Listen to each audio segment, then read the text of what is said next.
Assalamualaikum warahmatullahi wabarakatuh. Bapak, ibu-ibu, kali ini kita akan bahas sebuah video yang mana yang pertama Habib Taufik menyatakan bahwa lebih diutamakan atau lebih mulia Habib yang bodoh daripada ulama yang alim, ya teman-teman. Itu menurut Habib Taufik. Kira-kira menurut kita atau kalian gimana, teman-teman? Yang kedua ada Kiai Abuya Muhyiddin, Masya Allah, semoga beliau sehat selalu, menyatakan jangan percaya tesis Kiai Haji Imaduddin. Jadi kita lihat saja ke videonya. Ibnu Arabi ditanya, mana yang lebih dahulukan, Sayyid jahil atau yang bukan Sayyid tapi alim? Dia Sayyid jahil. Kenapa? Karena kalau Sayyid ini dikasih penyakit junun. Apa junun itu? Gila. Apakah hilang kesayyidannya? Enggak. Si alim kalau dikasih junun, hilang ilmunya. Syaraful ilim akan hilang dengan junun. Amma syaraful nasab tidak akan hilang, ma yazul bil junun, dengan junun. Ibnu Arabi ditanya, bapak itu cara jabatan itu bapak jenderal, anaknya hansip lho, kuwi dadi hansip iki lho kok bangga. Lek awakmu iki yo jenderal pisan, bangga gak apa-apa. Makanya nasab itu bukan untuk dibanggakan di hadapan orang, tetapi disyukuri di hadapan Allah. Dia merasa mulia. Bapak meneng ngaku sebagai cucu Nabi. Waduh, berat ini, Pak. Di dalam tubuh saya mengalir darah Rasulullah. Ini kok ora isin lho. Kok ora isin? Bapak-bapak cara jabatan itu bapak jenderal, anaknya hansip lho, kuwi dadi hansip iki lho kok bangga. Lek awakmu iki yo jenderal pisan, bangga gak apa-apa. Makanya nasab itu bukan untuk dibanggakan di hadapan orang, tetapi disyukuri di hadapan Allah. Qadir bin Umar Al-Haddar. Saya Habib. Kok tahu? Kan begitu. Saya kok tahu kalau saya ini Habib? Apa buktinya? Gampang. Saya anaknya Abdul Qadir. Kok paham kalau saya anaknya Abdul Qadir? Siapa? Ya saksinya masyarakat. Masyarakat setempat yang kenal dengan keluarga saya, dia mensaksikan bahwasanya saya putra daripada Abdul Qadir. Abdul Qadir ini ayah saya, dan dia bernasab kepada Nabi Muhammad. Buktinya apa? Anaknya Umar. Terus seperti itu. Jadi nasab ini bisa dibuktikan bukan hanya tertulis, tapi persaksian masyarakat setempat. Kalau ada orang yang mengatakan untuk pembuktian daripada keabsahan nasab itu harus tes DNA, ngawur.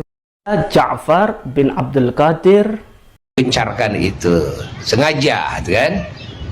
Bikin orang-orang yang khusus ini orang buat ngomong aja, kerjaannya jelek-jelekin para habaib, kerjaannya terus menayangkan itu kan kekurangan kejelekan para habaib, kan? Ingat, padahal yang ditayangkan itu hanya apa ya, 1% dari 100% juga enggak, kan? Enggak. 1% dari 1%-nya, lalu dari 100% juga enggak. Yang memang dia punya kesalahan, ya. Ingat,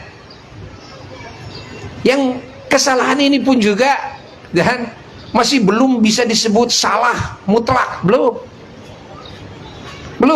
yang didagangkan ke sana kemari, kan? Ingat, makanya hati-hati ya, hati-hati. Kalaupun ia salah umpamanya, ya cuma dia doang, tidak mengatasnamakan semua para habaib dan ba'alawi, enggak. Ingat, bukan atas nama itu, bukan. Kenapa? Karena para ulama-ulama kita itu, ya, yang keturunan Wali Songo banyak yang berguru kepada para habaib dan ba'alawi. Coba menerima ilmunya, sehingga pada jadi wali, kan? Karena berguru kepada para ulama ba'alawi, termasuk siapa? Syekh Nawawi Al-Bantani, salah satu gurunya adalah ba'alawi. termasuk Syekh Kiai Hashim Asy'ari, termasuk Syekh Khalil Bangkalan Madura. Bahan banyak lagi para ulama, termasuk Guru Zaini di Kalimantan, ya kan? Tuan Guru Sekumpul, termasuk Ki Arsyad, leluhur beliau Al-Banjari, termasuk juga Syekh Yasin Al-Fadani yang dari Padang, yang punya gelar Musnidud Dunya, musnid sedunia, kan? Beliau dari Padang, guru para ulama ahli hadis tuh, kan? Siapa itu sanad ke atasnya? Banyak. Di antara gurunya adalah Ba'alawi, para habaib. Loh, itu yang jelas-jelas, keilmuannya jelas, kitab-kitabnya jelas. Masya Allah.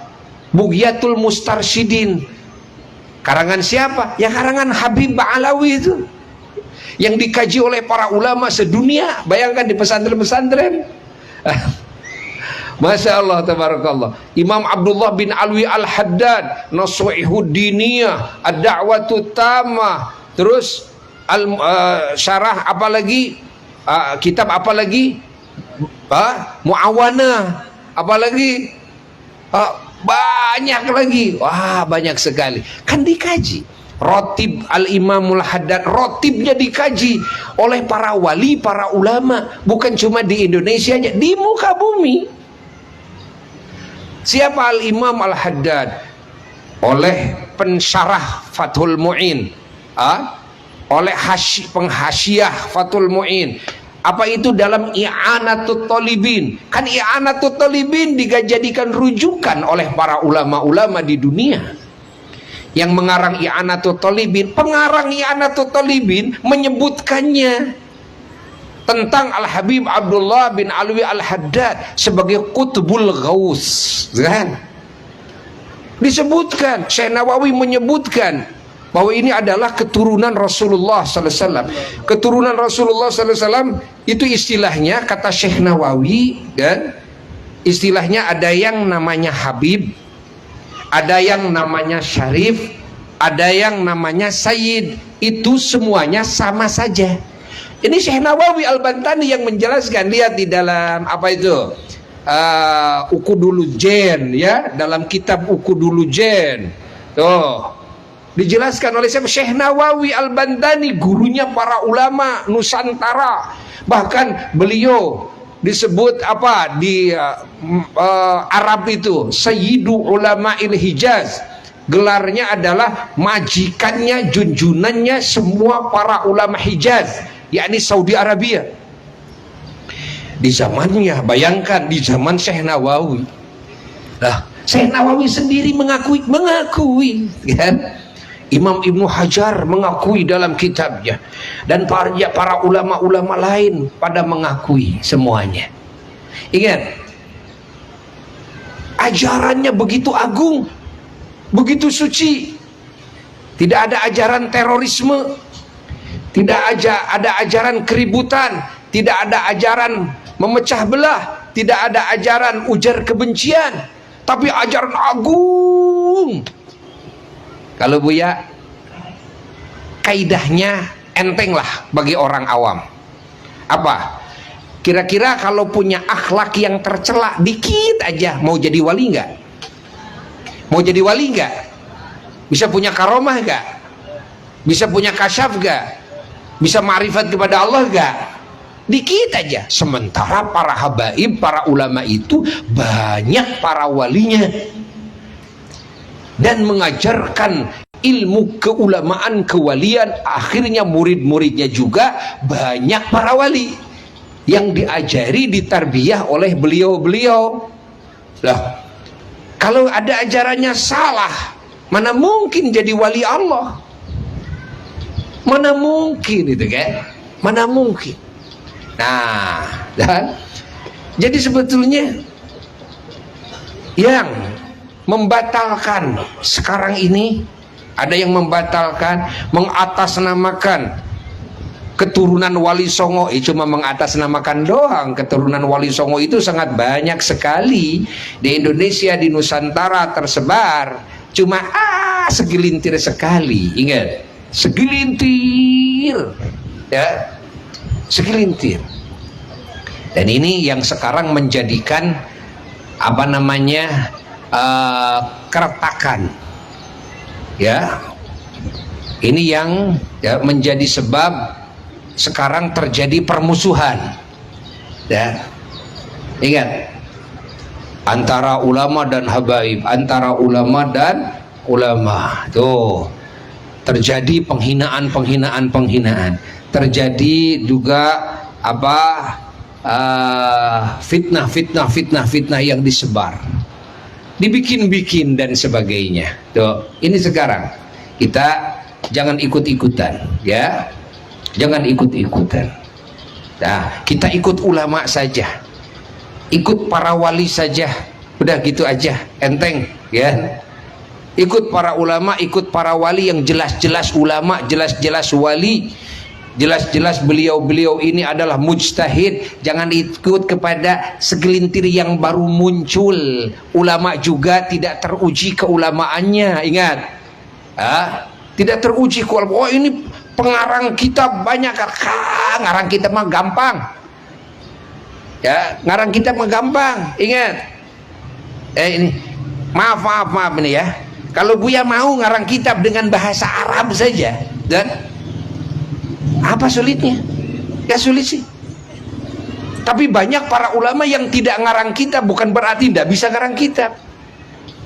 Mama Eyang Cibaduyut, gurunya para guru, ketika salah satu muridnya, ya, cerita kepada beliau, bertanya kepada kenapa ama tidak ngarang kitab. Dan apa jawaban beliau? Dan genah menang batur euy. Kata Ahmad Cibaduyut gitu jawabannya. Enak dapat orang lain, tidak tanggung jawab lagi. Karena sudah ada, semuanya sudah dijawab oleh para ulama, kan? Akhirnya beliau tidak mau ngarang kitab. Seperti halnya para wali songo, kan? Para wali songo itu, ingat, tidak mengarang kitab fokusnya, walaupun ada sebagian, tapi hanya sedikit sekali. Namun beliau-beliau itu fokus mendidik umat langsung, mengajarkan keilmuan secara langsung, tidak melalui tulisan karangan beliau, memakai karangan ulama-ulama yang sudah ada saja, lalu oleh beliau ditarbiyah keimanannya, oleh beliau-beliau ditarbiyah akhlaknya, ditarbiyah amal solehnya, sehingga murid-muridnya menjadi wali, menjadi ulama, mengambil kecukupan dengan kitab-kitab para ulama-ulama yang sudah ada. Nah ingat, apakah para wali songo tidak bisa ngarang kitab? Gampang ngarang, kan? Bahasa Arab kan sudah biasa, kan? Namanya ulama itu di dadanya itu kan penuh dengan ilmu.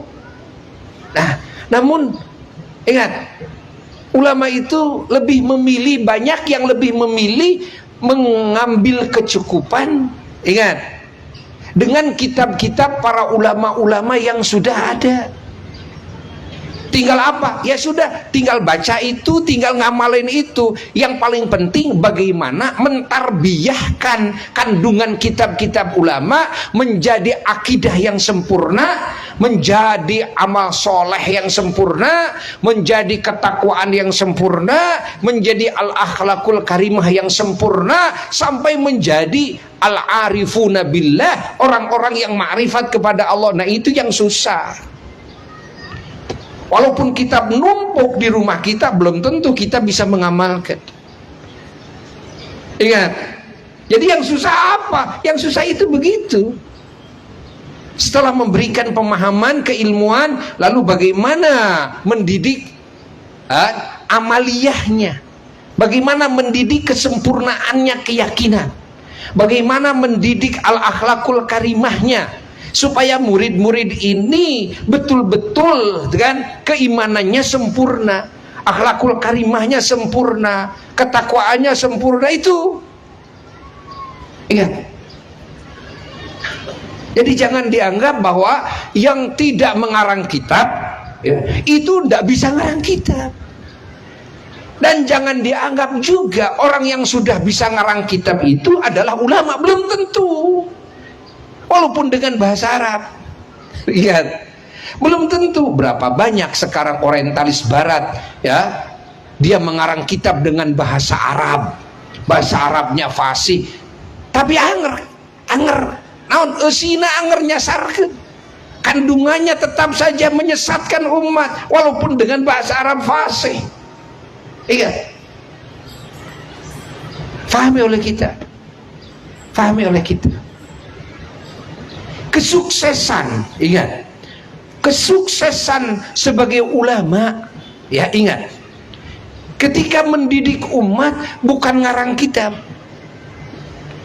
Ingat, kesuksesan sebagai ulama dalam mendidik umat ketika umat ini sukses menjadi orang yang sempurna imannya, sempurna akhlaknya, sempurna ketakwaannya. Itulah kesuksesan ulama, bukan dalam ngarang kitab,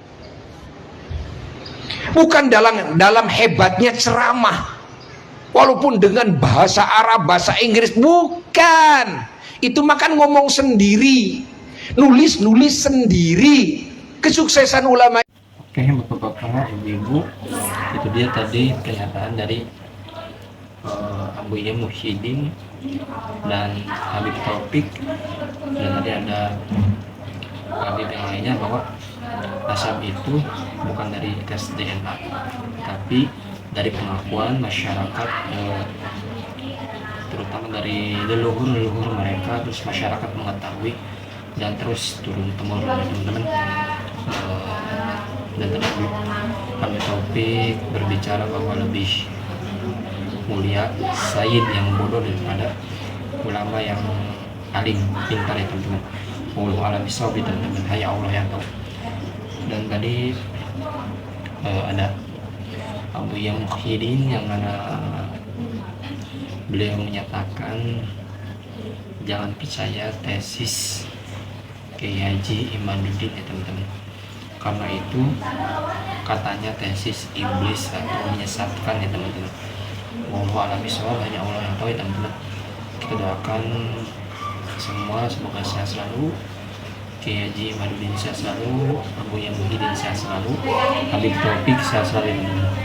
Dan semoga kita sehat selalu. Oke, terima kasih sudah menonton video ini, semoga ada manfaatnya. Sampai jumpa di video. Assalamualaikum warahmatullahi wabarakatuh.